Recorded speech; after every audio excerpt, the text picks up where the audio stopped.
រស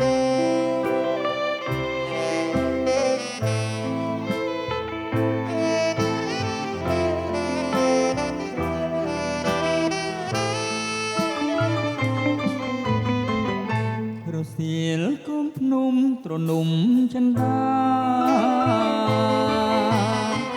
ក្រោមដើមពុទ្រានាភូមិថ្មគោលគោកភ្នំតូចយំក្នុងភ្នំខេត្តបរស្រនំស្ពានយល់ស្រមោលដួងចិត្តយើងអង្គុយលេងស្ដាប់ភ្លេងវាយោក្រោមស្ពានតខោចំណោជីវិតហូមជន់ដើរស្វាចំណើដួងចិត្ត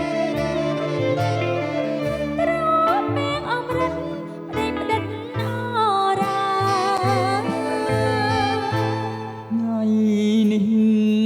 យើងស្គាល់ឋានសួគ៌ពិតហើយ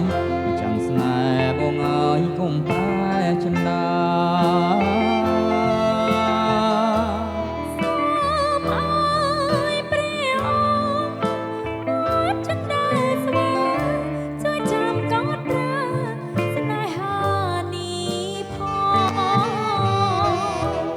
បងក្បត់អូនឲ្យសូនដូចចោលបើអូនមានកលឲ្យខ្វល់ដូចផ្សែង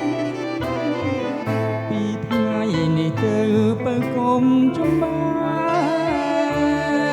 យផ្លែស្នេហ៍វែងលលងមរណា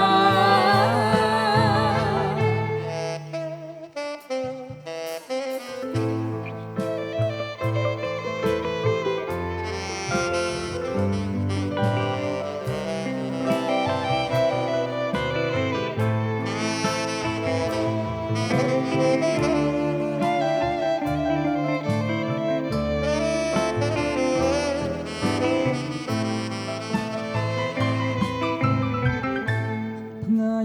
នេះយើងស្គាល់ឋានសួគ៌ពិតហើយចាំស្នេហ៍បងអើយកុំប្រែចិន្តាសូមអើយព្រះអង្គវត្តចិន្តាស្វែងជួយចាំកូនព្រះស្នេហានេះផងបើបងក្បត់អូនឲ្យសូនដូចចោល